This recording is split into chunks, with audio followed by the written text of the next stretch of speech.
Amém, irmãos? Hoje nós vamos falar sobre o reino de Cristo sempre presente. Na semana passada o pastor ele deu início falando sobre o que integra a igreja de Cristo, né? Os integrantes da igreja de Cristo. Já foi falado sobre a igreja invisível e visível, e agora nós vamos falar sobre o reino de Cristo sempre presente, ou podemos também, claro, distintamente falar sobre a igreja, que é o meio do reino ser estabelecido. Nós vamos abordar que reino é diferente da igreja, tá? E nós vamos aprender hoje nesse terceiro parágrafo. Mas, se nós vermos aí na sua confissão, o terceiro parágrafo aí, ele diz assim, ó: as igrejas mais puras debaixo do céu estão sujeitas à mistura e ao erro, e algumas tanto se degeneraram a ponto de tornarem-se não mais igreja de Cristo, mas sinagogas de Satanás. No entanto, Cristo sempre teve e sempre terá um reino neste mundo, até o fim deste, para aqueles que creem nele e fazem profissão de seu nome. Então, logo no início, o autor vai abordar sobre a igreja de Cristo. Essa igreja, por mais que ela seja integrada por santos, pessoas salvas em Cristo, que creem em Jesus Cristo, ela está sujeita a erros. Não é uma igreja perfeita ainda, por ter como membros homens e mulheres pecadores. Então há erros na igreja também. Ela não é perfeita, mas também temos igrejas que não são igrejas de Cristo realmente. Temos a igreja que tem problemas com o pecado, com a luta com o pecado, com erros teológicos, mas temos igrejas que não são a igreja de Cristo, mas sinagogas de Satanás. E nós vamos trabalhar o que ele quer dizer com sinagogas de Satanás. São igrejas que realmente apostataram daquilo que temos como a fé, a fé cristã, a fé depositada em Cristo e a base da nossa fé, principalmente nos ensinos dos apóstolos. Então nós vamos entender melhor sobre isso. Pode passar, Maurição. Então, não há igrejas perfeitas. Isso precisa estar em nossa mente, que mesmo nós aqui, Batista Reformado, tendo a nossa confissão de fé, buscando a santificação, ela não é perfeita, porque é integrada por pecadores. Então, enquanto nós estivermos neste mundo, não teremos perfeição, e assim a igreja visível também não será perfeita. Ela terá problemas ainda. Então, não há igreja sem erro doutrinário ou prático.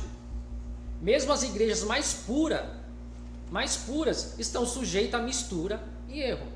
Então a gente sempre vai colocar, não, a igreja reformada é a igreja perfeita. Não, ela tem erros. Tanto é que nós temos várias igrejas reformadas, a Batista Reformada, a igreja presbiteriana, e cada um com a sua visão teológica.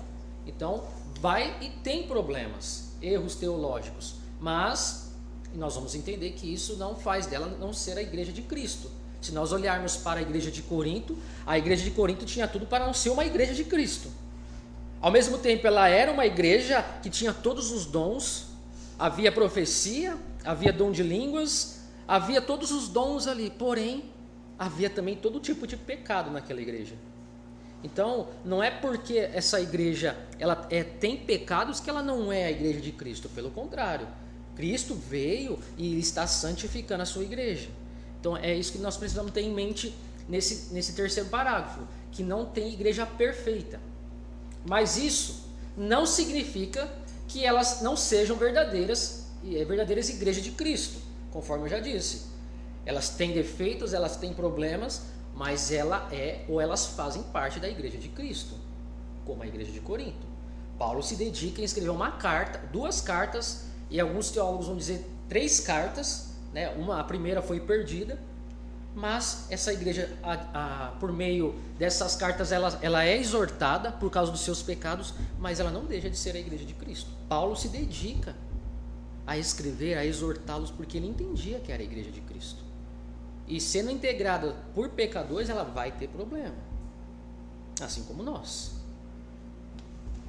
Os autores teriam incluído os presbiterianos e os congregacionalistas sobre esta categoria. Então, nós precisamos ter em mente também que, ao redigir essa confissão, eles não têm em mente ainda algumas igrejas do nosso tempo. Lembra que essa nossa confissão é de 1689.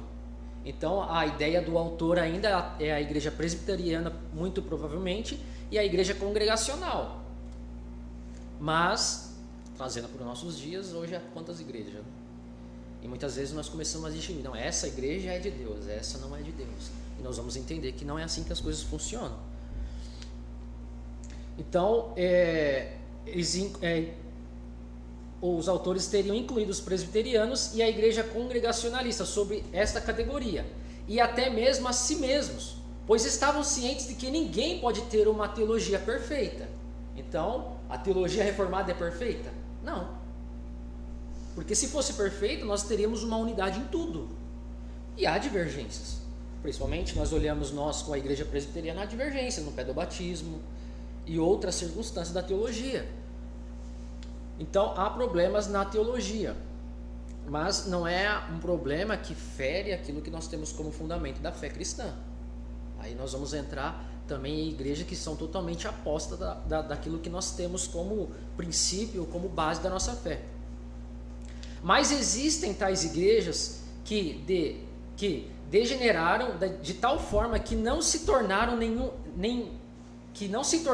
igreja de Cristo, mas sinagogas de Satanás. Então, ao mesmo tempo que nós temos a igreja de Cristo, com falhas, defeitos, nós vamos ter também igrejas como sinagogas de Satanás, ou igreja de Satanás. Forte, né? Pesado. Como a igreja católica romana. E aqui ele bate. E nós temos que lembrar que eles estão se desvencilhando da igreja romana. Então, por isso que eles vão bater bastante na igreja católica. Não importa o quão degenerados a igreja se torne, Cristo sempre teve e sempre terá um reino, ou seja, a igreja, neste mundo. Cristo prometeu que as portas do inferno não serão capazes de prevalecer contra a sua igreja. Esta igreja que Cristo sempre terá, não importa quão degenerado o mundo ou as igrejas particulares se tornarem, consiste em tais como crer nele e fazer profissão de seu nome. Isso consiste naqueles que são eleitos desde toda a eternidade e também professam o seu nome. Eles não são meramente aqueles que professam o seu nome, mas são realmente verdadeiros crentes. Então, por mais que tenhamos todos esses problemas de igreja e até as sinagogas de Satanás, igrejas com todos os defeitos que tem, Deus ou Cristo tem a sua igreja estabelecida na terra. E ele sempre vai ter. Porque esse foi o conceito dele logo lá no início do seu caminhar cristão, no início da sua obra, de estabelecer, de construir uma igreja aqui na terra. A igreja invisível, que claro vai se distinguir ou vai se formar numa igreja visível. Não tem como ser igreja invisível sem uma igreja visível. Como é que você vai constatar uma igreja? Tendo ela visivelmente. Então, por mais que tenha todos esses problemas, Cristo tem a sua igreja, com todos os problemas, com todas as dificuldades, é a igreja de Cristo. E os que integram essa igreja de Cristo são aqueles que professam o seu nome. Então, aonde nós formos, tem aqueles que professam o nome de Cristo. Essa é a igreja de Cristo, aqueles que confiam e depositam e creem em Jesus Cristo. Isso sempre terá.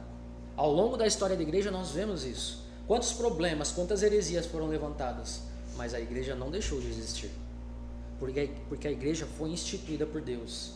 Ele é a base, ele é o pilar da igreja. Pode passar, Marcelo. Igrejas imperfeitas e igrejas degeneradas. Então, a distinção aqui, igrejas imperfeitas são aquelas que têm problemas.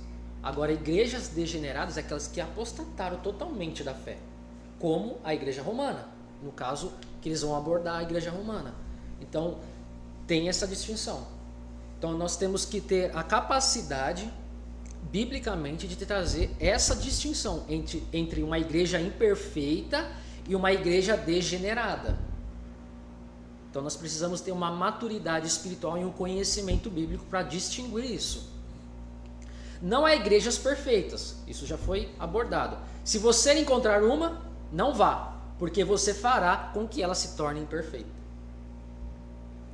Então, se você encontrar uma igreja perfeita, irmãos, não vá até ela, porque sendo pecador você vai corromper ela. Ou seja, então não temos igrejas perfeitas aqui nessa terra. Enquanto nós integrarmos essa igreja, nós pecadores, essa igreja será imperfeita, assim como a nossa. Por mais que nós defendamos tudo aquilo que nós defendemos, ela é imperfeita. Ela está buscando uma perfeição por meio da palavra e através da obra do Espírito Santo, santificando a sua igreja. Todas as igrejas debaixo do céu têm alguma mistura de verdade e erro nelas, por causa do nosso conhecimento limitado e da pecaminosidade, conforme eu já disse. Então há uma mistura, há erros na nossa teologia também, problemas na nossa teologia. Não é perfeita. Se nós falamos, nossa teologia é a teologia perfeita. Não, nós estaremos mentindo, porque não é perfeita. Nós estamos buscando, por isso que nós lemos e conhecemos as Escrituras. Buscamos conhecimento. Para o quê? Para nos tornarmos uma igreja perfeita. E nunca chegaremos aqui nessa terra, né, irmãos? Enquanto estivermos debaixo, ou tiver um corpo corruptível, nós seremos uma igreja imperfeita. Há igrejas que querem vincular seus membros a coisas não essenciais e antibíblicas. Essas igrejas estão em erro, mas elas podem ter o evangelho certo. Ou seja, essas igrejas elas podem ter problemas em sua teologia. E isso nós encontramos.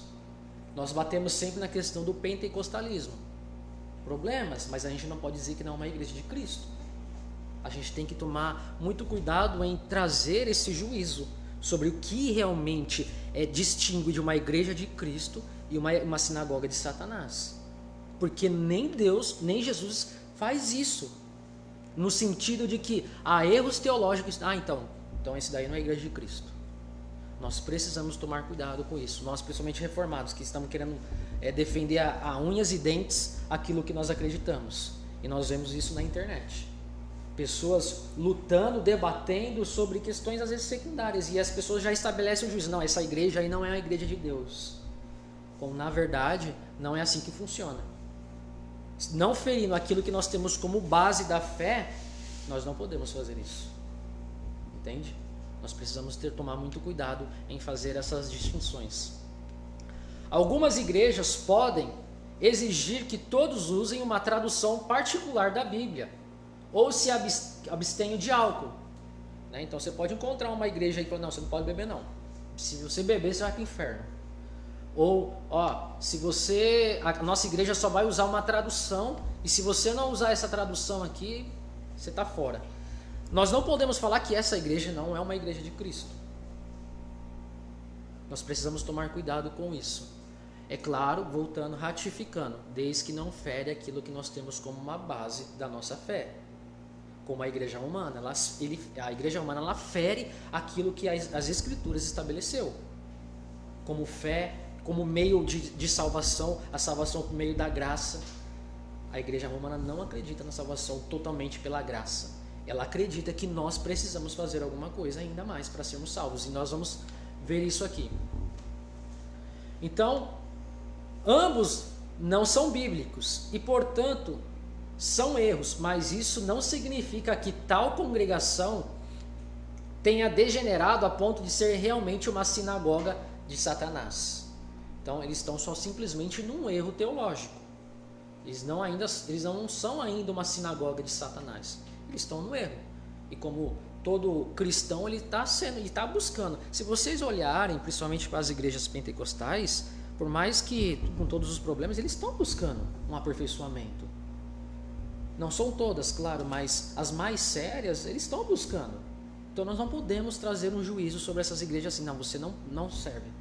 Como eu vi essa semana lá no serviço, o rapaz falando assim, veio um cara aqui, trabalhava aqui, e esse rapaz aí, ele tem uma visão teológica de teologia reformada.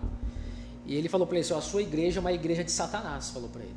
Ele falou assim, mas como que ele estabelece um juízo sobre a minha igreja? Falando que a minha igreja é de Satanás. Só porque ela muda ou é diferente em algumas coisas? Só porque muitas vezes a gente acredita na continuação dos dons e ele não? Então, nós precisamos tomar cuidado com isso, ao trazer esse juízo sobre algumas igrejas. Elas estão enganadas sobre algumas doutrinas, mas elas têm o direito do Evangelho. Elas são uma verdadeira igreja de Cristo. Então elas também têm o direito ao Evangelho. Doutrina advém do Evangelho. Doutrina não é Evangelho em si. A doutrina ela parte do Evangelho. Entende? Nós vamos conhecendo o Evangelho, buscando o conhecimento, e a doutrina ela salta do Evangelho. Mas a doutrina não é o Evangelho em si. Quando você vai pregar, você não vai ficar pregando doutrina em si. Você vai pregar o Evangelho.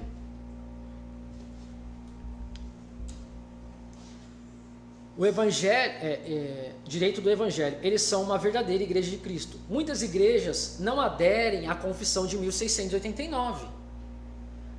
Batizam crianças, não acreditam na teologia da aliança, rejeitam o calvinismo, mas se prega o Evangelho corretamente, ainda são igrejas válidas e verdadeiras de Cristo, com alguma mistura de erro e de verdade. Então não é porque a igreja ela não segue a confissão de fé de 1689. Então não, essa igreja não é de Cristo, perdão. Então essa igreja não é de Cristo. Essa igreja batiza criança, como a igreja presbiteriana. Então essa igreja não é de Cristo.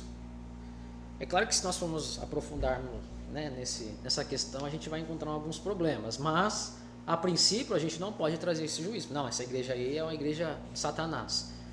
Então nós precisamos tomar cuidado com isso. Oi? Só uma dúvida. Mas daí, no caso, se a igreja realmente é de Cristo e tem erros, podemos ver, né? Mas ela vai ser aperfeiçoada. Sim. Deus não vai deixar ela no erro. Sim, com certeza. Então por isso que a gente tem que tentar saber distinguir essas igrejas. Ela está buscando um aperfeiçoamento? Ela está buscando uma melhoria, claro, através do Espírito Santo. E Cristo falou que vai edificando a sua igreja ao decorrer do tempo. Então, tem igrejas que não querem, elas querem permanecer no erro. Então, isso já distingue ela como uma sinagoga de Satanás. Pode falar, Vitor. Na nossa igreja mesmo, no começo, nós tínhamos muitos pontos que a gente ainda não entendia. E ao longo do tempo Deus foi esclarecendo e trazendo o entendimento da gente. Então, muitas coisas que a gente entendia de uma maneira, hoje a gente entende da maneira correta. Por exemplo, a questão não só a nossa igreja, como também a igreja do Paulo Júnior, né, da Aliança Escolar. A questão do recasamento. A gente tinha uma visão de que não podia recasar de jeito nenhum. Então, Deus foi trazendo esse entendimento e hoje nós entendemos que há cláusulas para isso. Sim. E também, como o Fábio explicou para a gente estava conversando, né, que o Paulo agora entendeu também essa questão do recasamento.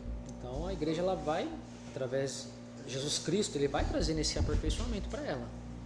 Agora, uma igreja que não quer saber do conhecimento das Escrituras, não querem saber do que realmente integra a fé, então provavelmente essa igreja está sendo apóstata, se apostatando realmente do Evangelho. Pode falar, Bruno. Bem difícil, né, tratar disso, porque hoje em dia Então. a gente vê, como João mesmo fala, que o Espírito Santo ele nos guia na verdade, em toda a verdade. Sim. Então é meio complicado. É difícil.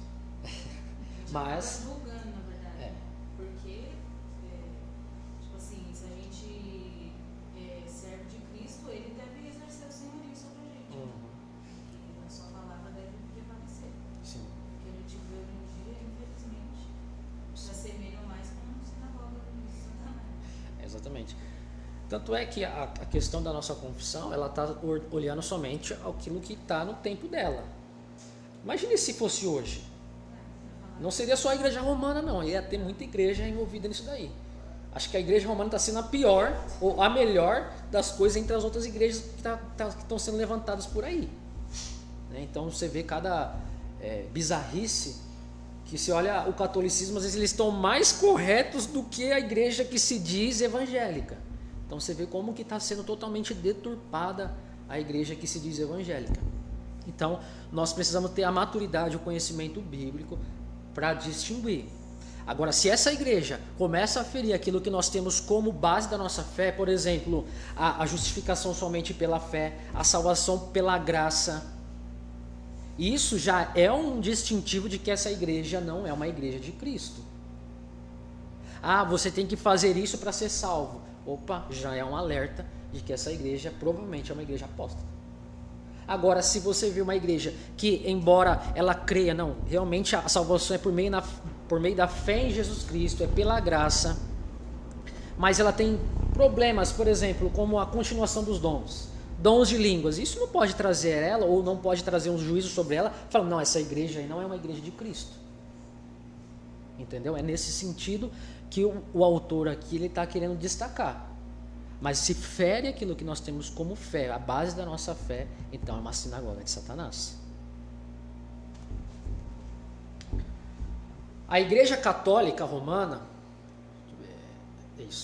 a Igreja Católica Romana, por outro lado, é um exemplo de uma sinagoga degenerada de Satanás, que os reformadores escreveram e lutaram contra. Eles finalmente perderam qualquer título que tinham de uma verdadeira igreja quando declararam o anátema da sola gratia, ou sola graça. Então, eles declararam anátema aqueles que acreditam a salvação somente pela graça. No Concílio de Trento, em resposta aos protestantes, eles disseram, aqui acho que não vai dar para ler, né? Eu coloquei em vermelho para deixar em destaque, mas acho que não vai dar para ler. Deixa eu ver aqui no meu... eles disseram assim nessa resposta ao protestantismo. Se alguém disser que os homens são justificados, quer pela única imputação da justiça de Cristo, quer pela única remissão dos pecados, com a exclusão da graça e da caridade que é derramada em seus corações pelo Espírito Santo, é inerente a eles, ou mesmo que a graça pela qual somos justificados é apenas o favor de Deus, que ele seja anátema. O que ele está querendo dizer? Eles estão dizendo que a igreja que diz que a salvação somente pela graça, ele é justificado somente por Cristo, e não coloca no meio a questão de obras, ou eles colocam aqui como a caridade, essa igreja é uma igreja anátema.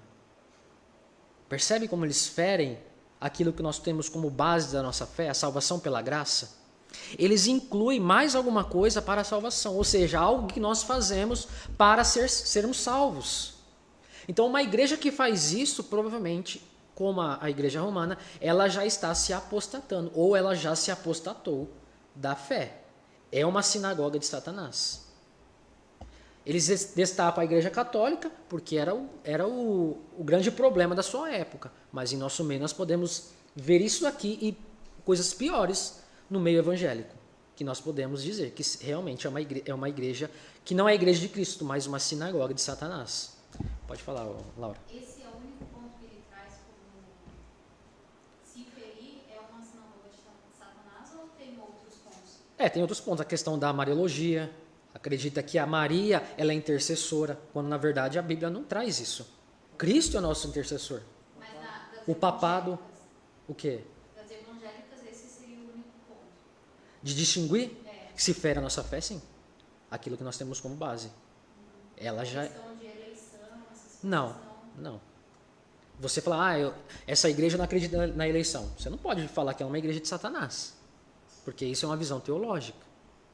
Entendeu? Agora, quando eles dizem assim, não, você precisa fazer alguma coisa para ser salvo, provavelmente já está se distanciando daquilo que nós temos como base.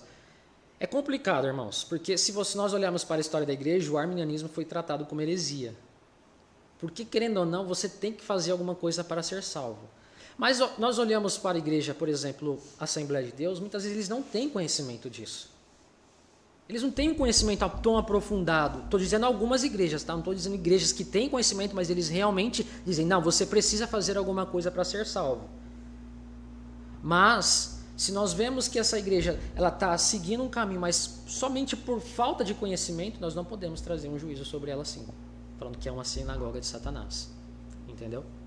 Pode falar. No caso da igreja que eu vi na PIB lá de Curitiba, o pastor, justamente quando eu estava vindo para cá, ele falou que ele tinha entendimento do que era arminianismo e do que era calvinismo. E ele se dava como arminianismo. Tanto que ele falou que para mim tomar cuidado com essa filosofia. Ele meio que taxou o calvinismo como algo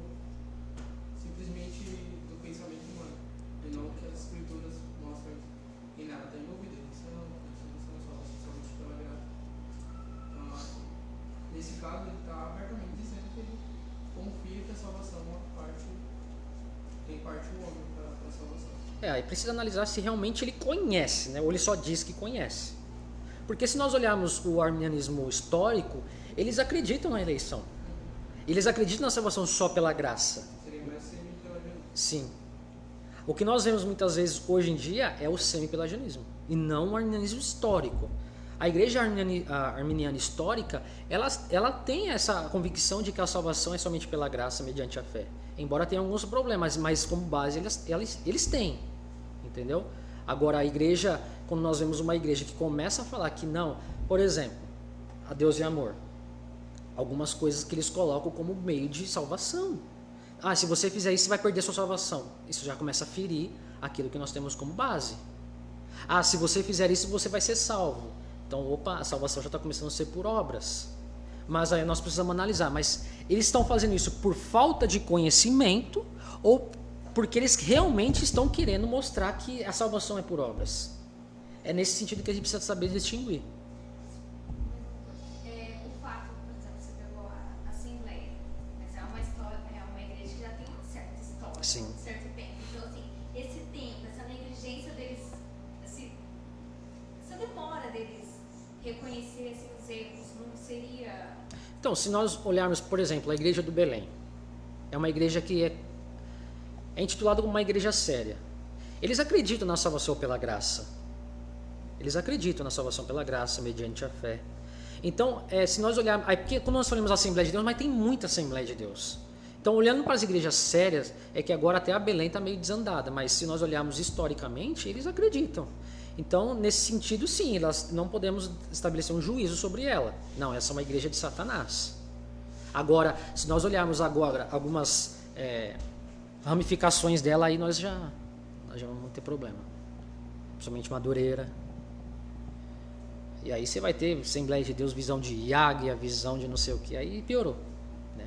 Então, mas olhando para essa Assembleia de Deus histórica, os seus fundadores ainda eles acreditavam na salvação pela graça mediante a fé, no Evangelho. Somente o Evangelho poderia salvar. Aí a gente vai entrar em questões de que alguns já começaram a apostatar, já abriram igrejas, e aí a gente vai para muitas ramificações, mas olhando historicamente ainda não. A gente não pode falar que não é uma igreja de Satanás. Entende? É nesse sentido. Responde? Você levantou a mão, Gessé? Não? Então é isso, irmãos. Então a igreja católica, ela faz e coloca mais alguma coisa para sermos salvos. E se nós olharmos por que veio a reforma, é exatamente por causa disso. A questão de pagar indulgência, igrejas que cobram dízimo para você ser salvo, isso é uma igreja de Satanás. Se você não der o dízimo, você não vai ser salvo. É uma igreja de Satanás. Penitência. Sim. Então... Não é que todas são assim, praticamente. É a mensagem que eles pregam, né? Que por mais que eles possam falar que a salvação é somente pela graça, mas a mensagem que eles trazem, eles não apresentam Cristo. A gente pode entender que Cristo não se revelou a eles. Então, Sim. se Cristo não se revelou a eles, não é uma igreja dele. Então, é nessa linha tênue que a gente tem que tentar equilibrar, né? Sobre, será que eles estão errando porque de falta de conhecimento ou é por má fé mesmo? É nesse sentido, né? Sim, a maioria deles é por falta de conhecimento mesmo. Entendi. Aí sim. Por Cristo não ter se revelado a eles. Quem eu tomou?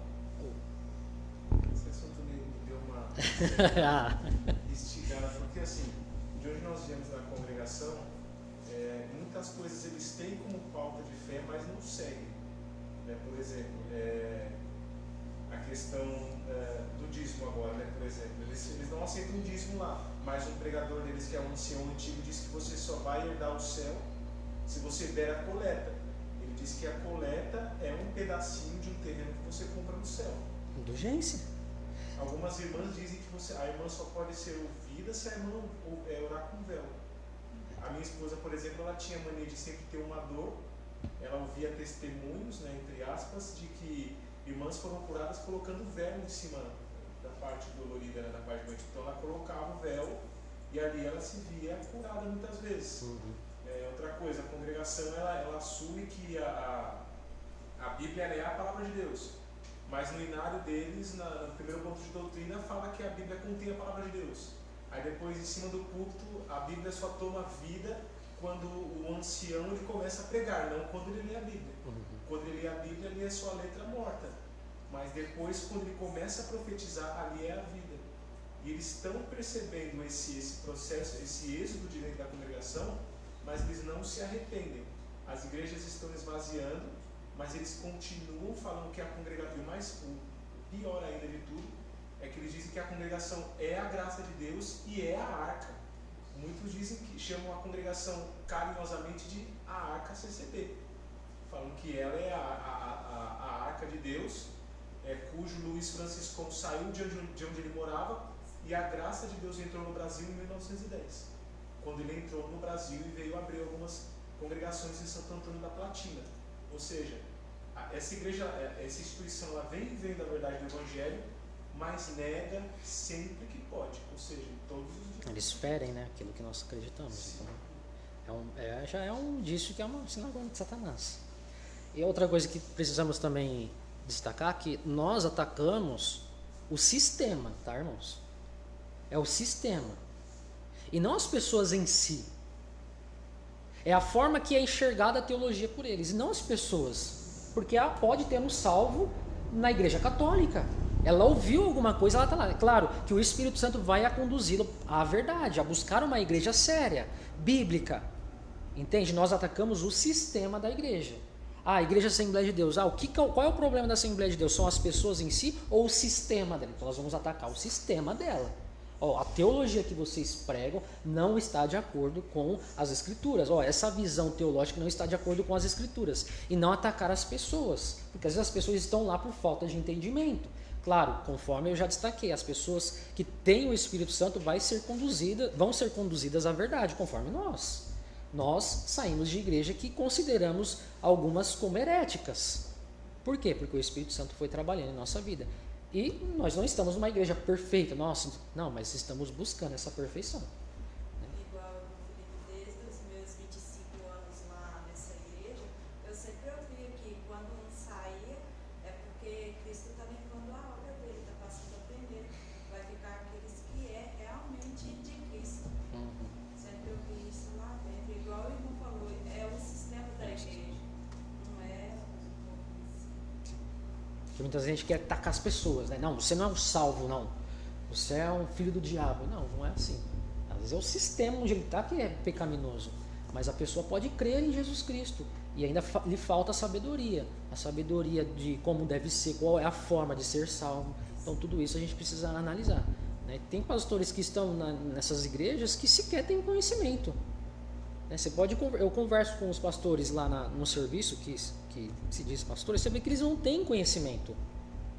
Então não é uma má fé, é falta de conhecimento. Claro, estou falando de alguns pastores, tá? Então nós precisamos analisar isso. Alguns pastores é por falta de conhecimento que eles estão e às vezes pregam coisas que não tem nada a ver com a Bíblia. É por falta de conhecimento. Mas ele buscando, o Espírito Santo vai nos conduzi-lo à verdade. Vitão. Eu acredito que seja válido, igual a Ana falou, da parte do tempo, né? Eu acho que para analisar, um critério importante para analisar uma igreja seria o tempo de existência dela. Por exemplo, vamos supor que seja uma igreja assim que não seja uma igreja reformada, né, nem presbiteriana. Vamos supor que seja uma igreja pentecostal, né? E a gente olha a igreja, ela tem às vezes poucos anos de existência. Eu acredito que é válido, nesse caso, você considerar que ela ainda pode ser que ela tenha entendimento aprimorado, né, ao longo do tempo, e Deus começa a esclarecer daquela igreja o que é a doutrina verdadeira, o que é o evangelho verdadeiro e tal. Mas eu acredito que quando é uma igreja muito antiga, de, sei lá, às vezes mais de 10 anos, e a igreja continua nessa liturgia, né, espiritual, e continua trazendo ensinos heréticos, né, aí é de se questionar se é uma igreja de Cristo mesmo ou não, porque como o Espírito conduz na verdade, às vezes demora um pouco, né, dependendo, porque o Espírito está mesmo na santificação, né, na santificação o Espírito em algumas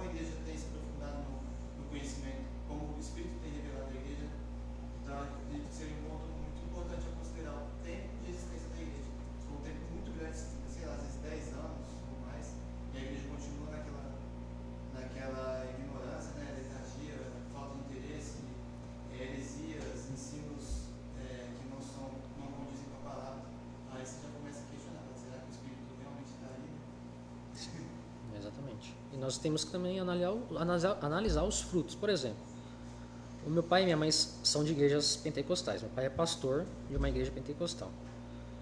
E há muitos problemas que eu vejo na teologia deles, mas eu olho a conduta deles também, de uma pessoa que crê em Jesus Cristo e que nos conduziu a crer em Jesus Cristo. Então eu não posso falar assim, não, você não é salvo, pai. Não, você não é salvo, mãe. Porque eu vejo a fé deles em Jesus Cristo, por mais com todos os problemas numa teologia.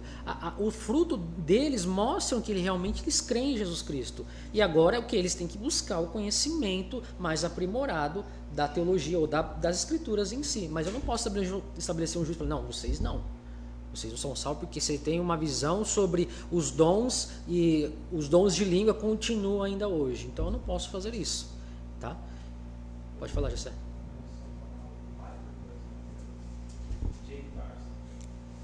Até no movimento reformado nós temos esse problema. Pessoas que acreditam na continuação dos dons e pessoas que não acreditam na continuação dos dons.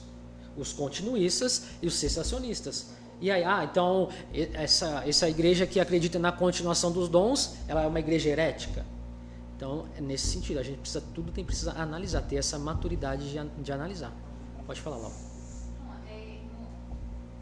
O que eu fiquei em dúvida aqui no caso, como você está falando, dá a entender que pode ser que tenham pessoas salvas em igrejas que não tenham a mesma visão que a nossa e que pode morrer nessa igreja e mesmo assim ser salvo. Mas quando o Victor fala, é esse o ponto que eu não entendi.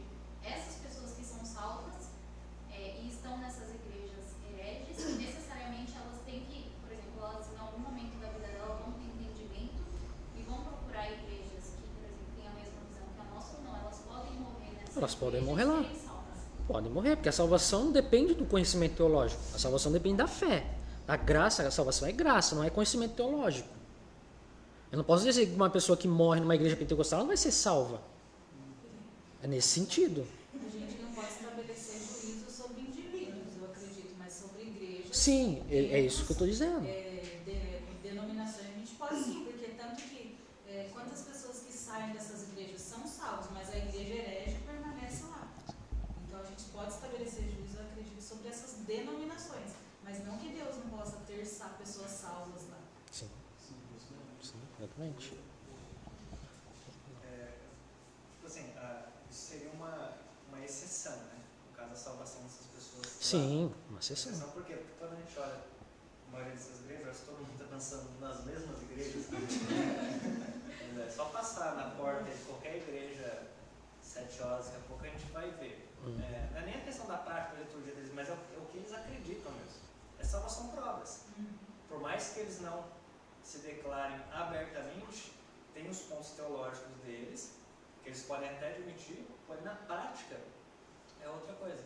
Como eu estava discutindo não, né? Acabei entrando num debate com um cara no Facebook, Deus é amor, e ele afirmou, não, a gente é salvo pelas obras, são pelas obras. Mandou áudio falando em línguas, pregando e denunciando e um monte de coisa. Ele acredita, pronto, que vai ser salvo pelas obras. E acabou.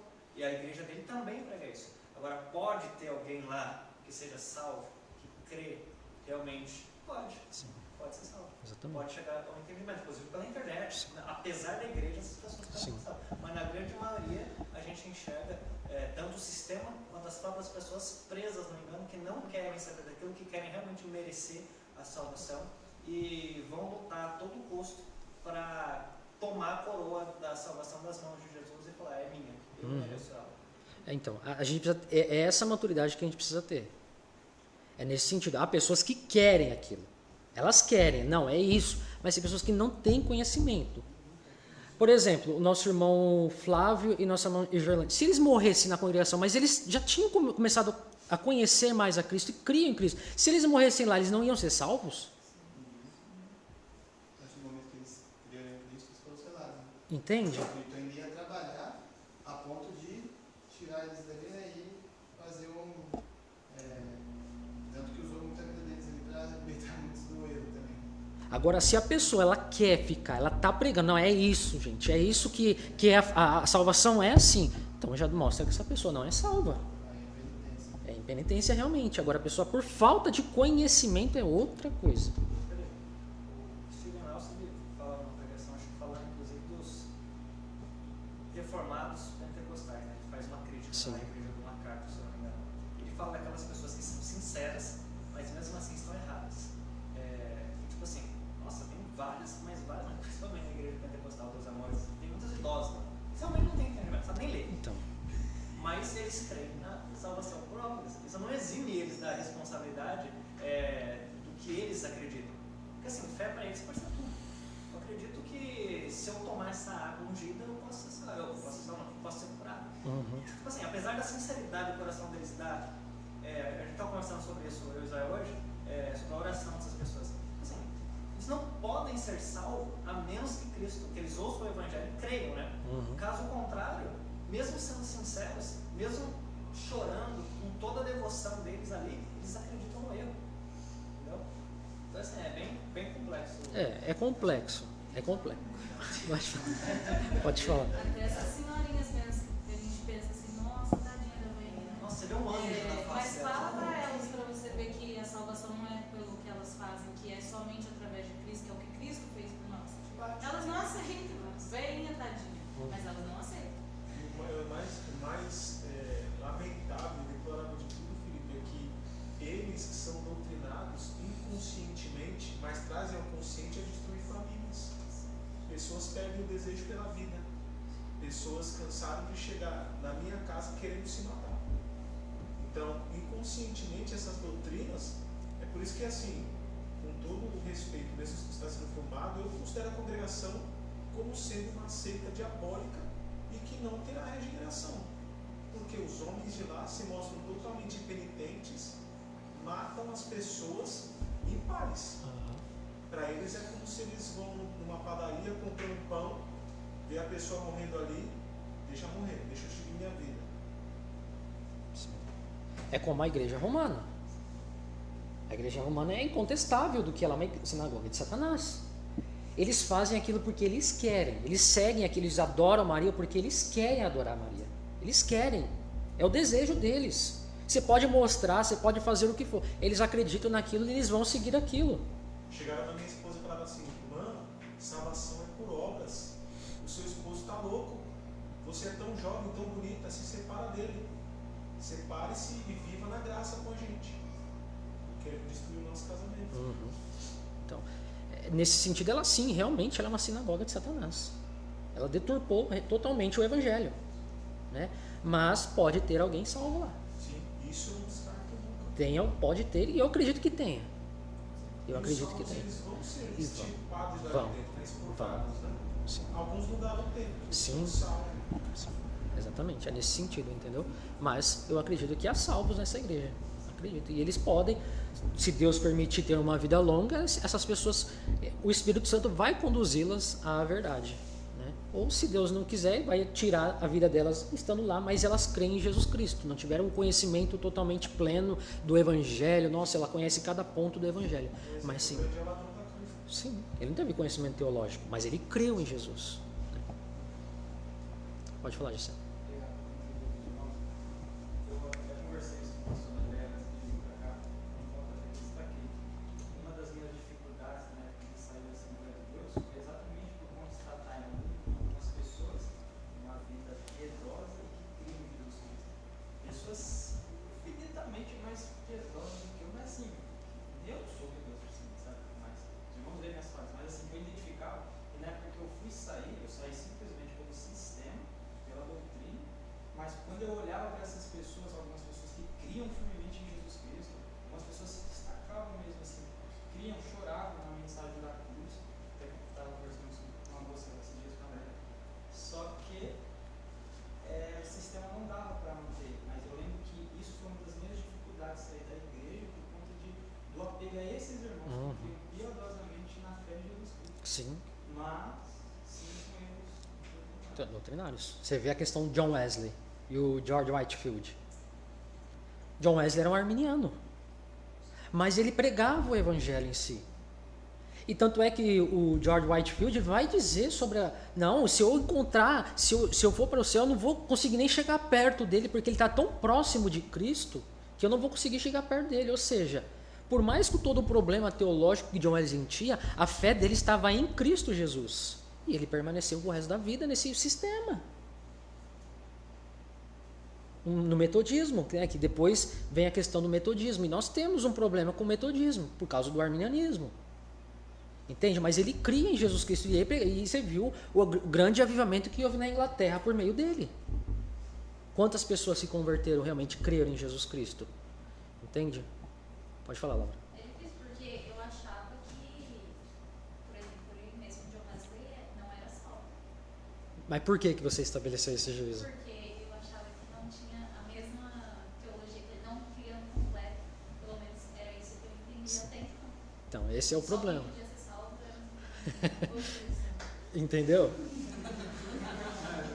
As questões básicas da fé, ele acreditava. Wesley não era assim. A questão básica da fé, ele acreditava. É claro que isso daqui, gente, a gente está olhando uma perspectiva mais humana, tá? Eu não sou Deus para falar, não, realmente ele está lá no céu. Mas uma questão da vida dele, conforme ele viveu, a gente estabelece, não, realmente esse homem foi um salvo. Entendeu? Então, é isso que a gente não pode estabelecer um juízo só na questão de teologia. Não, tem que ser reformado para ser salvo. Não é isso. Não podemos fazer isso. Não é teologia que salva, irmãos. É fé em Jesus Cristo. Qual que era o principal ponto que John Wesley divergia do... Ele era arminiano, né? Mas assim, qual o arminianismo que ele cria? É o clássico. Qual era o ponto? É que eu não sei direito sobre a vida dele, sobre a vida piedosa dele. Eu sei que ele tinha uma vida muito piedosa. Mas a doutrina, né, que ele cria mesmo, na questão do arminianismo. Eu até estava conversando com o Gessé um dia sobre isso, né? Ele, outros também, como Billy Graham, David Wilkerson, que eram homens piedosos, considerados arminianos, né? Sabe dizer qual o ponto que ele cria do arminianismo que divergia? É que o arminianismo hoje está... A questão do livre-arbítrio. Né? É que agora o arminianismo clássico... é a questão do livre-arbítrio. O homem, ele tem condição de escolher ser salvo ou não. Mas isso, irmãos, é questão secundária. Se você... eu consigo escolher ser salvo. É questão secundária. É a fé em Jesus Cristo, irmãos, que faz nós sermos salvos. Entendem? Eu acho que assim, graças a Deus pela incoerência de esse ser humano, porque apesar de alguns dizerem que tem livre-arbítrio, na hora da prática, eles recorrem a Jesus Cristo. Sim. Esse eu acho que é muito, porque assim, é um pouco complexo entender o sistema calvinista. Então, por isso que alguns demoram, alguns outros não têm, e outros conseguem chegar pela graça de Deus assim, para ter uma solidez melhor no pensamento. Mas você vê assim, dessas pessoas que se identificam como cristãs, é por conta da complexidade mesmo da doutrina calvinista, assim, é um pouco complexo essas questões de eleição, e aí vai. Então acho que esse que é o ponto, graças a Deus pela incoerência, porque alguns dizem, não, eu conheço pessoas que dizem, não, não existe negócio de predestinação. O cara está o tempo todo ali orando a Cristo, lendo a palavra, dizendo que alguns ainda entendem sobre essa questão de sagrado e secular, de não faz essa separação, assim, então, acho que a coerência existe às vezes, mas a fé em Jesus Cristo aí. Sim. Eu acho assim que tudo converge para um ponto só, pegando uma carona no GCR. Tudo converge para a história dos apóstolos. E eu lembro agora de Zaqueu publicando a graça irresistível.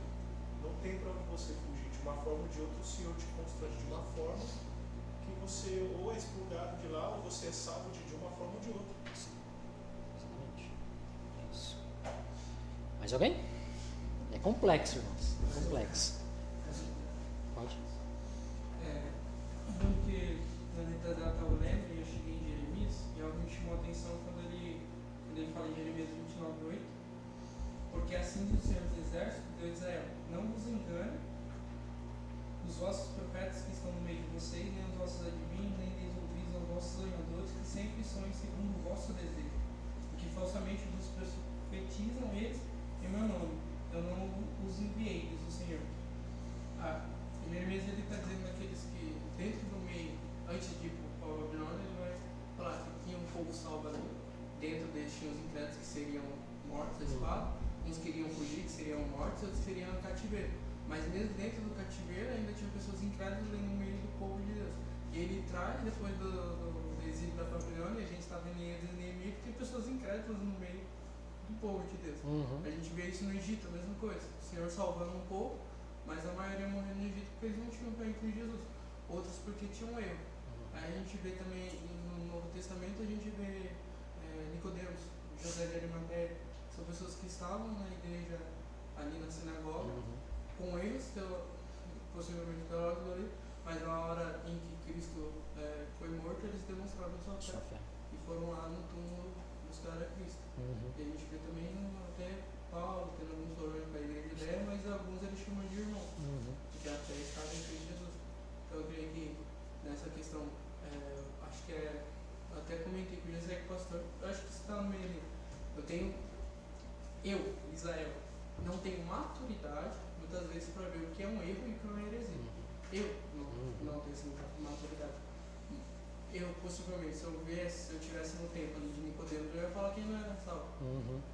Mas por conta da minha maturidade, por conta de eu não ser onisciente e não saber a questão do coração dele. Mas lá na frente ele demonstrou a salvação de Jesus. Eu creio que no meio de igrejas heréticas, sim, pode ter pessoas por conta de erro, assim como esses homens, eles estavam querendo ouvir aquilo que eram os sonhos deles. Eles não queriam ficar mais de 40 anos em cativeiro, eles queriam apenas 2 anos. Então eles estavam incentivando aqueles falsos profetas a falar coisas que eles queriam ouvir. Era um erro. Mas de certa forma eles acreditavam, em certo ponto, que eles iam ser livrados do exílio. Eles confiavam na palavra de Deus que eles iam ser eliminados do exílio. Mas o ponto é que o erro da interpretação deles de falar quanto tempo isso vai durar, ou mudando um pouco a palavra de Deus. A gente vê isso até mesmo Abraão, sabe? Eles acreditavam que Deus ia dar uma descendência para ele, mas o erro foi o meio. Aí eles, vamos pegar Agar aqui, vamos dar um jeito. Eu acredito que às vezes as pessoas, as igrejas imperfeitas acabam nesse ponto. E ele creu em Deus e foi imputado, né? Foi imputado ele por justiça, mesmo com esse erro drástico dele, mas ainda ele foi salvo. Mas eu creio que ainda a igreja degenerada seria essa que justamente o ponto central da fé delas, elas eliminam, como Saul e outras pessoas. Sim. Sei que não é na igreja algo motivo de pensamento, mas eu creio que por ter sido cristo. Porque se nós formos para essa questão de teologia, você acha que todos que estão no movimento reformado, que conhecem ponto por ponto do calvinismo, são salvos? Não são salvos. Porque não é teologia que salva, irmãos. Não é teologia que salva. Não é o calvinismo em si que salva. Conhecimento, eu conheço sobre os 5 pontos do calvinismo, então isso me faz... Não, é a fé em Jesus Cristo. Ele crê em Jesus Cristo. E isso basta. Eu creio em Jesus Cristo. Ele pode me salvar nesse sentido. Então a pessoa conhece a teologia reformada, então está salvo? Não, porque não é por conhecimento de teologia, e sim pela fé em Jesus Cristo. Vamos avançar, que senão não vai dar tempo. Samuel Waldron explica que não devemos seguir cegamente os exemplos de qualquer igreja ou líderes. Devemos vigiar cuidadosamente os pecados corporativos e a apostasia. Se amamos a nossa igreja, ele diz, oremos por ela, vigiemos contra o pecado e exortemos os que estão em prática pecaminosa. Então nós não podemos ser um cego. Então tudo que ele está falando aí, então eu vou seguir. Não, você também tem que conhecer as escrituras, né? Você não lembra lá dos bereanos? Paulo pregando lá? O que eles foram fazer? Foram para a Bíblia. O apóstolo Paulo, irmãos, o maior teólogo do início da igreja. E eles foram consultar. Peraí, vamos ver se esse cabra está falando é realmente verdade. Então nós não podemos ser cegos, nós temos que ter conhecimento e exortar. Então se você tem conhecimento, irmãos, e exortar não é sair falando assim, então você é um filho do diabo. Não, exortar é chamar para perto. O sistema que você está vivendo, a forma que você está vivendo é pecaminosa. Vem aqui que eu vou te explicar, eu vou te ensinar. Como lá o Filipe com o eunuco, mas não tem quem me ensine. E Filipe foi lá e ensinou. Essa é a nossa função. Então se você vê alguém em prática pecaminosa, se você vê pessoas indo para o inferno, a nossa função, a minha função e a sua função é explicar, ensinar. Olha, o que você está fazendo não condiz com o evangelho. É claro que tem pessoas que não aceitam, aí é outra coisa. Mas o nosso dever é pregar e ensinar o evangelho. É isso que Samuel Aldo mostra. Exortem uns aos outros, aqueles que estão na prática pecaminosa. Então, se você está olhando o seu irmão com conhecimento teológico calvinista, mas tendo uma conduta totalmente contrária ao evangelho, você tem que exortá-lo. Então, a nossa função é exortar e orar. Ele vai falar para nós amarmos a nossa igreja e orarmos por ela. Essa é a nossa função. Ame a sua igreja. e se dedique a ela. Exorte seus irmãos, ame seus irmãos, chame para perto. Essa é a nossa função como igreja. Próximo slide. E o Franklin Ferreira, ele vai trazer algumas questões de como a gente pode distinguir ou identificar, melhor dizendo, uma igreja verdadeira. Então, são alguns pontos que o Franklin Ferreira, 4 pontos, acho que são 4 aqui, não apareceu.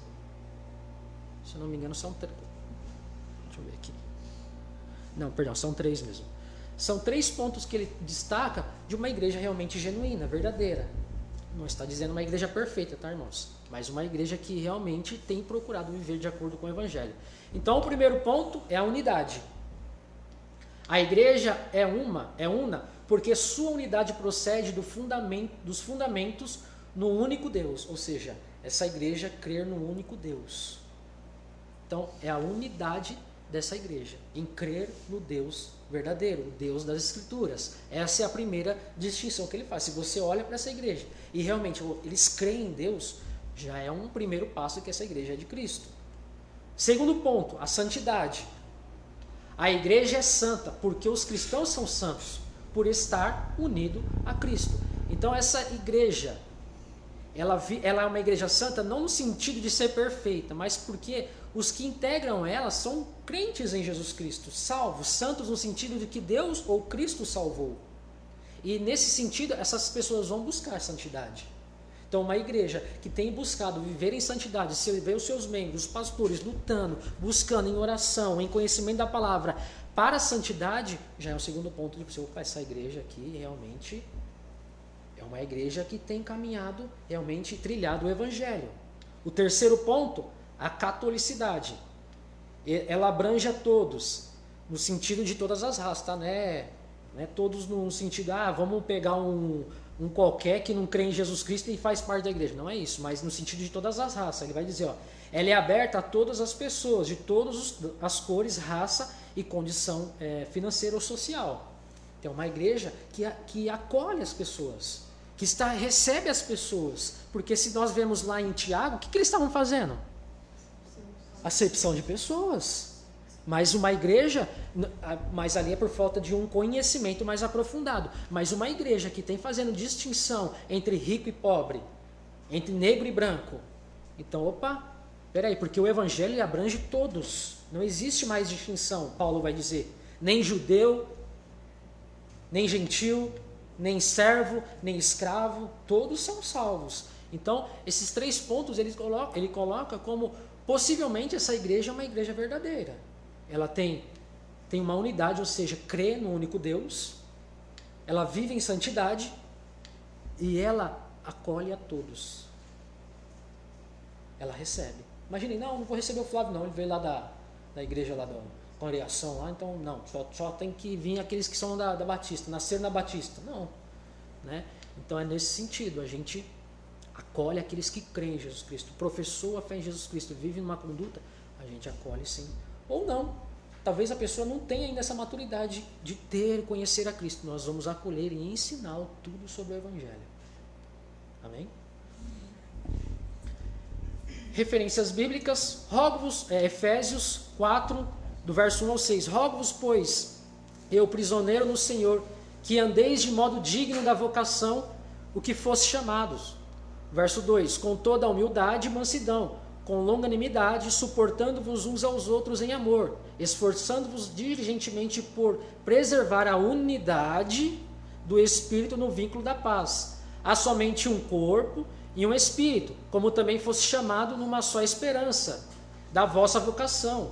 Há um só Senhor, uma só fé, um só batismo, um só Deus e Pai de todos, o qual é sobre todos, age por meio de todos e está em todos. Então, unidade. Segundo ponto, Efésios 2:20, vai dizer, ele é edificado sobre os fundamentos dos apóstolos. Está faltando um ponto aqui, eu acho que acabou na hora que eu coloquei aqui, porque ele fala sobre ser firmado nos fundamentos dos apóstolos, uma igreja que permanece no fundamento dos apóstolos. Eu acho que na hora de formatar aqui saiu, mas são 4 pontos que o Franklin Ferreira destaca. E o último ponto é permanecer no fundamento dos apóstolos, ou seja, naquilo que os apóstolos ensinaram. Então, Efésios vai destacar isso, edificado sobre um fundamento dos apóstolos e profetas, sendo ele mesmo, Cristo Jesus, a pedra angular. Então, são 4 pontos para você identificar uma igreja realmente de Cristo. Elas permanecem no fundamento dos apóstolos, aquilo que eles ensinaram, descrito nas epístolas, claro.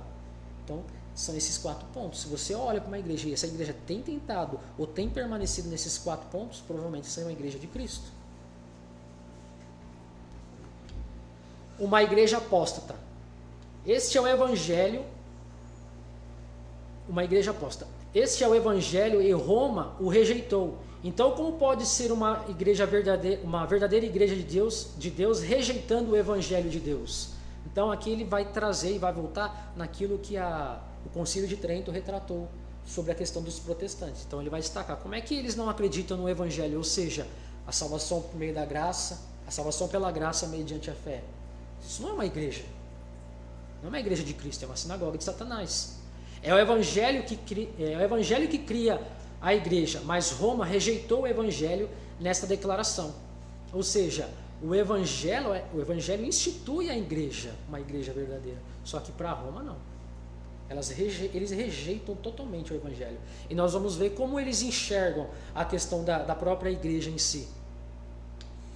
Todos os tipos de doutrinas não bíblicas, como o purgatório, o sacerdócio especial, o papado, a salvação pelas obras e também meio que com a verdade aí pela fé. Na verdade, não é nada disso. Na verdade, eles incluem tudo isso daqui e acabam não sendo nem só pela fé, né? E nem pela graça, porque você coloca o purgatório, você coloca a salvação por meio das obras, já quebrou o pilar do que aquilo que nós cremos. Oi? Sim. Você tem que circuncidar, você tem que permanecer nos ritos da antiga lei. Ou seja, já não é um crente em Jesus Cristo, né?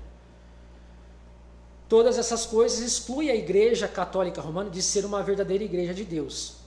Eles podem reivindicar Cristo, mas Cristo não os reivindica, uma vez que eles são uma sinagoga de Satanás. Além disso, a compreensão da igreja entre protestantes e católicos romanos é muito diferente. A concepção dos católicos é mais física e organizacional do que a concepção espiritual dos protestantes. A igreja romana acredita que a igreja romana é a extensão do reino de Deus aqui na terra. É o próprio reino de Deus estabelecido aqui na terra. E nós vamos entender que não é isso. Reino é diferente de igreja. Eles acreditam que a igreja assim, é o reino de Deus aqui na terra para eles. E por isso que eles colocam a igreja acima até mesmo das escrituras, o papado em cima das escrituras. E isso é um erro gravíssimo. Pode passar. A igreja de Cristo... Acabou? Voltou? Volta.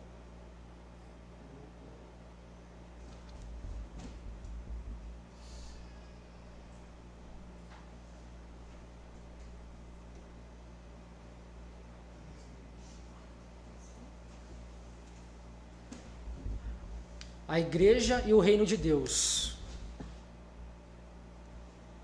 Tá faltando aí. Deu algum problema na hora que eu passei para você.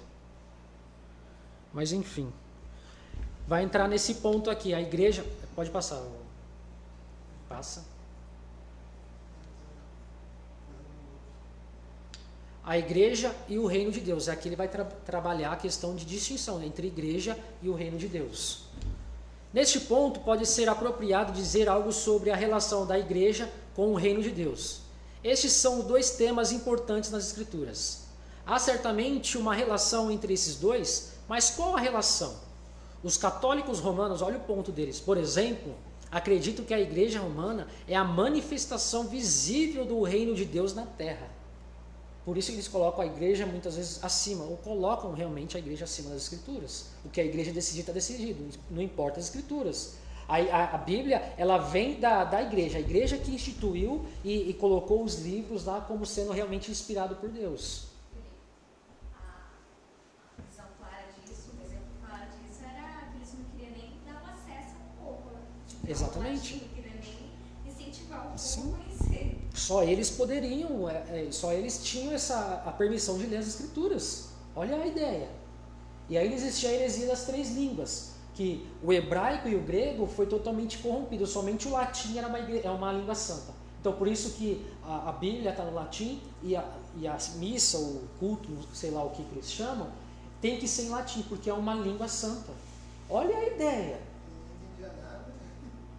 Entende? Então, eles totalmente deturpam aquilo que temos como base. E eles, fazendo essa questão de manifestação visível do reino de Deus na terra, eles estão se colocando acima das Escrituras. As Escrituras estão acima de qualquer coisa, irmãos. Qualquer igreja. É as Escrituras que diz o que pode ou não pode fazer. Se a igreja começou a descambar, nós olhamos para as Escrituras e opa, está errado. As Escrituras não ensinam isso. É as Escrituras que ditam a regra e não a igreja. Isto é a essência para fazer o reino de Deus deste mundo, que não é. Pelo contrário, o reino de Deus é o governo de Deus estabelecido e reconhecido no coração dos pecadores pela poderosa influência regeneradora do Espírito Santo. É o governo de Deus. É mais amplo, não é a igreja. É o governo estabelecido e reconhecido no coração dos pecadores. Esse é o reino de Deus, que abrange muita gente. E não só a igreja romana. Se tomarmos essa posição, então teríamos que dizer que o reino de Deus é o reino de Deus sobre a igreja invisível. Vendo que nosso Senhor disse que devemos nascer de novo para ver o reino dos céus. Então, você vê que é totalmente contrário ao que diz as Escrituras. Nós precisamos nascer de novo para ver o reino dos céus. E não ver uma igreja. E não ir para uma igreja para ver o reino dos céus. Mas crer e ver, ou nascer de novo para ver o reino, o verdadeiro reino ou o reino dos céus. Os verdadeiros crentes vivem sob o reino espiritual de Deus, que um dia será visível e consumado. Mas existe uma maneira pela qual podemos identificar o reino de Deus com a igreja invisível? É uma pergunta. Mas existe uma maneira pela qual podemos identificar o reino de Deus com a igreja visível?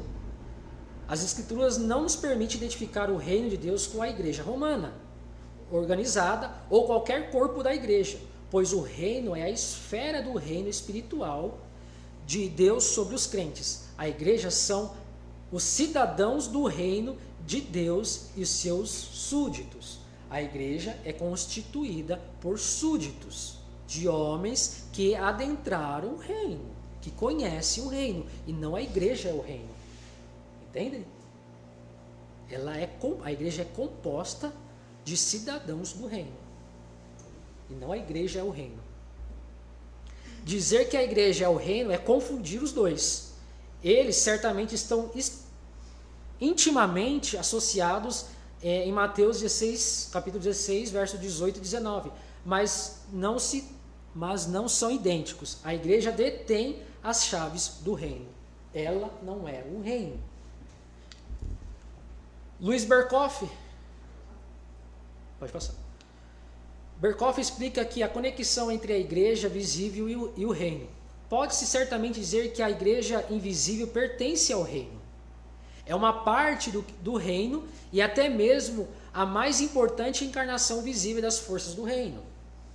Participa do caráter da igreja invisível, sendo as duas uma, como um meio para a realização do reino de Deus. Como a igreja visível, também o reino participa nas imperfeições a que se expõe o mundo pecaminoso. Isto é bastante evidente a partir da parábola do trigo e do joio e da rede de pesca. Na medida em que a igreja visível é instrumental no estabelecimento e a extensão do reino, ela está naturalmente subordinada, isso como um meio para um fim.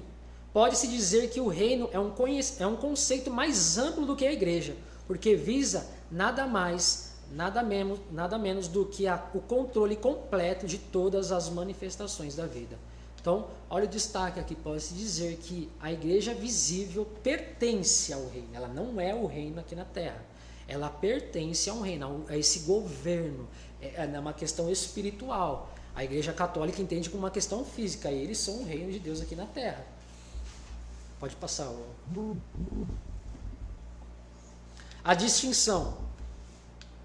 Concordaríamos com a maior parte do que foi dito por Berkoff, mas deve-se notar que o reino de Deus não deve ser associado diretamente à igreja visível. Ao fazer isso, alguns justificaram a filiação mista com base na parábola do trigo e do joio e da rede de pesca. A referência é Mateus 13, onde o nosso Senhor identifica explicitamente o campo onde a semente é semeada como o mundo, e não na igreja, ou o reino. Além disso, o reino compartilha das imperfeições apenas na medida em que as pessoas pecaminosas estão sob o seu reino. Na parábola de Mateus 13, no ponto em que o joio é recolhido, o mundo tornou-se o reino do nosso Deus e do seu Cristo. Por causa disso, eles são reunidos do reino de Cristo e lançados no inferno. Portanto, se formos cuidadosos nessa distinção, faremos bem em ouvir Berkhof. Então, qual é o problema? Às vezes as pessoas confundem nessa questão. Volta um pouquinho, Maurício, no outro slide. Do reino, ele fazer ou ele ter problemas na questão, também o reino participa das imperfeições. A gente precisa tomar cuidado com isso daqui. É no sentido de que o que está incluído nesse reino aqui são homens pecadores. Por isso, há problemas, há pecados. E não o reino de Deus tem pecado, porque o reino de Deus é perfeito. Mas porque tem pecadores, então vai ter problemas. Entende? Então nós precisamos fazer essa distinção entre reino e pessoas que fazem parte desse reino. Então por isso que o autor pode passar, Maurício. Ele vai fazer um destaque nessa questão. Nós precisamos ter maturidade, uma cuidadosa distinção do que o Berkhof está dizendo. Então o reino de Deus ele não pode ser pecaminoso, mas porque tem pecadores. Então há imperfeição no sentido de que o que incorpora esse reino, o que está nesse reino aí, são pessoas imperfeitas. Acho que essa distinção é interessante justamente na questão que eu conversei com o meu irmão, porque essa ideia ele está falando sobre salvação.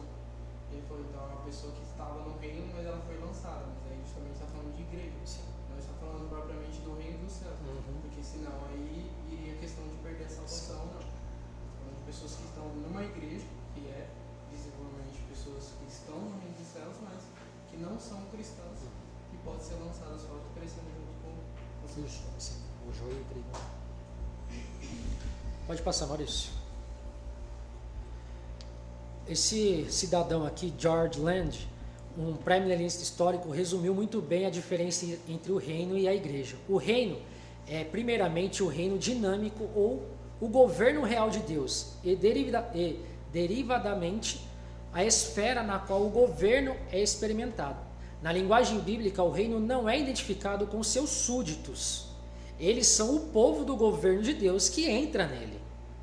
Vive sob ele e é governado por ele. A igreja é a comunidade do reino, mas nunca o reino em si. Então é essa distinção que é necessário fazer. A igreja é a comunidade do reino, mas nunca o reino em si.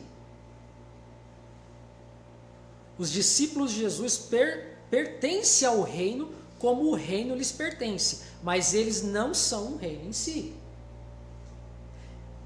Uma ilustração que vale é se você olha para a polícia militar. Um exemplo, a polícia militar. Se você vê lá uma guarita da polícia militar, ali está a polícia militar? Não. Ali está o representante da polícia militar. A polícia militar é uma questão mais ampla. É uma instituição, é um governo a polícia militar. E não aquela guarita em si. É exatamente, não é a igreja em si que é o reino, mas aquilo que governa a igreja em si. É algo maior, é algo mais amplo em si. Pode passar, o Maurício. A igreja, a guardiã do reino. Esta é uma distinção muito útil, e aí ele vai falar também sobre a questão do exército, né?